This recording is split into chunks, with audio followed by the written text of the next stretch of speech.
for another live review, as we're going to briefly review last night's edition of 205 Live, the May 15th, 2018 edition of 205 Live. That, of course, took place from London, England. And overall, this show, I mean, I don't have too much really to say about the show, but I will say that it was one of those shows that nothing really happened, story wise for the cruiser division for the most part. But with the idea of having the cruiserweights and the UK wrestlers, collide for one night, it felt like, fun for what it was. There was a little bit of story behind, in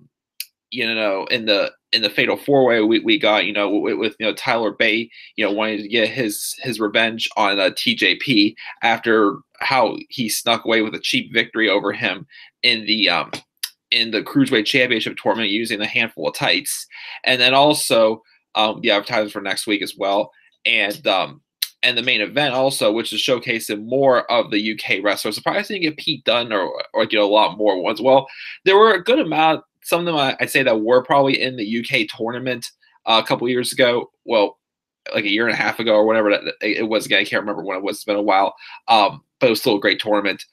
But I think, also, just to advertise, who's going to be in that tournament, as it also is, upcoming the second tournament they're having with the UK soon. I believe today they're supposed to announce the first 8 participants in the UK tournament also. So for what it was, even though it wasn't much of a storyline progressive show, wrestling wise, I still found it, a fun hour to sit back and watch. I mean, it's not one of those shows that run forever, but it was, better than just like, a show that would be just like, an average house show pretty much. It was fun to see these wrestlers go at, and just watch a wrestling show and not focus much on story development and whatnot.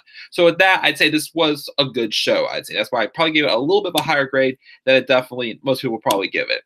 But just to fly through this really quick here, the first match we had was the Fatal 4-Way. It was Tyler Bate taking on TJP, or as I like to call him, TJ Perkins, Kenny Williams, and Kalisto. And it had like a handicap promo of Bate saying he's going to get Perkins back for cheating to beat him in the cruiserweight tournament either, and then also we have Kenny Williams introducing himself as well. You get to know who he is again, just get a plug out there for us to watch the United Kingdom tournaments with the upcoming weeks. But for the most part, this was some good back and forth action, definitely between these four. I definitely was impressed by Kenny Williams. Looking forward to seeing what he does in the next UK tournament.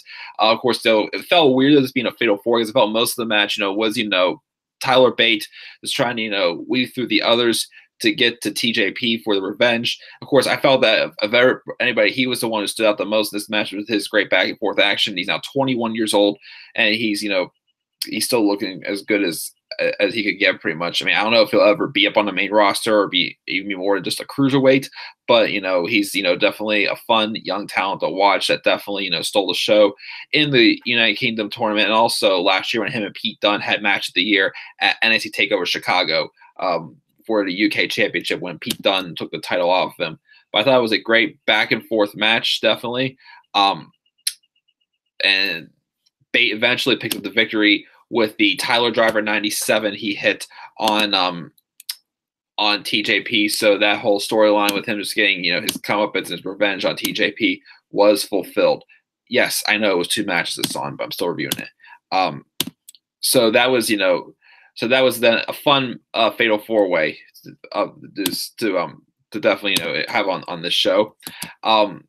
We also had advertised for next week. We're going to have Akira Tozawa take on Hideo Itami. I guess they officially are split. Itami is officially back to being a heel, which, I just thought that he was going to eventually be just a heel anyways on 205 Live. That brief face run was just him just to, get introduced on 205 Live. But I definitely am looking forward to seeing Hideo Itami as a heel on 205 Live. And, maybe eventually he could get a Cruiserweight Championship match with Cedric Alexander. That's a match I think I would love to see, though. Maybe at SummerSlam this year. Now, I predicted it months ago for WrestleMania, but it didn't go that route. But I would love to see at SummerSlam Cedric Alexander versus Hideo Itami for the Cruiserweight Championship. I think it would be a pretty good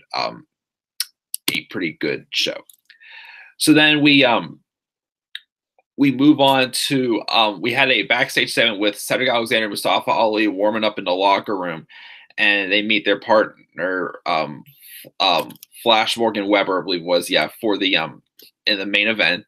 He introduces himself and welcomes them to London. He says 205 Live is about to get so much needed flash. Pretty much, they just discuss a little bit of strategy.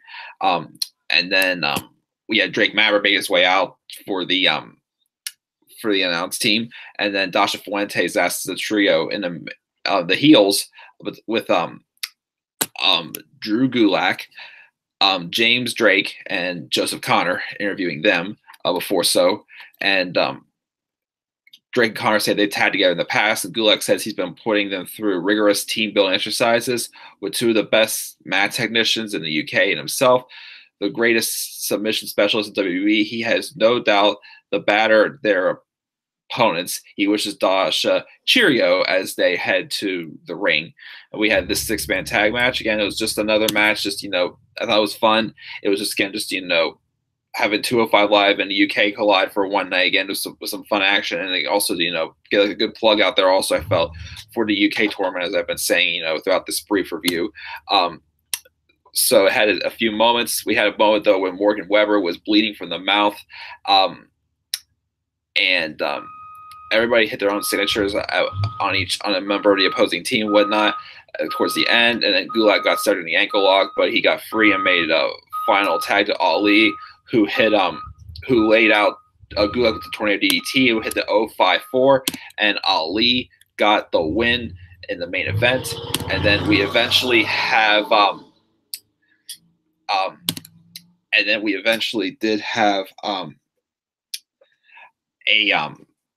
also forgot to mention though that it was announced also that in 2 weeks, Buddy Murphy will take on Cedric Alexander for the Cruiserweight Championship on 205 Live. They had a nice promo with him also a little earlier in the show, talking pretty much just explaining his actions of recently, explaining how he was tag team champion NXT, but he's been WWE for 5 years, but he's gotten nowhere.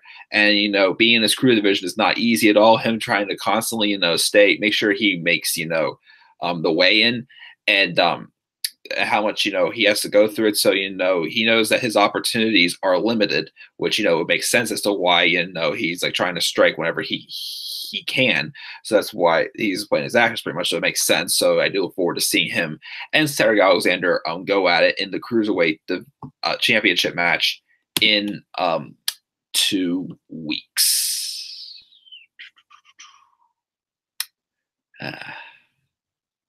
But yep. That's pretty much it though for this live review of 205 Live, guys. Again, it felt like just like a house show or something like that, but I thought the two matches we had were fun, and they definitely were just again, just a fun night with the UK and 205 Live roster colliding. So with that, I mean, I know probably most people probably give this like a C or something like that, but I'll give this a B because again, it was fun. It introduced us to the UK tournament wrestlers, and I think it was definitely a fun show, worthwhile at least check it out one time. So that's my thoughts on 205 Live. What are your thoughts on 205 Live? Your thoughts down in the comment section below. And be sure to always click my like and subscribe to the company's channel. Follow me on Twitter at DemandAirboy93. I'll be back up here sometime later on tonight for my live review of NXT. So until then, guys, have a great day. Peace out, everybody.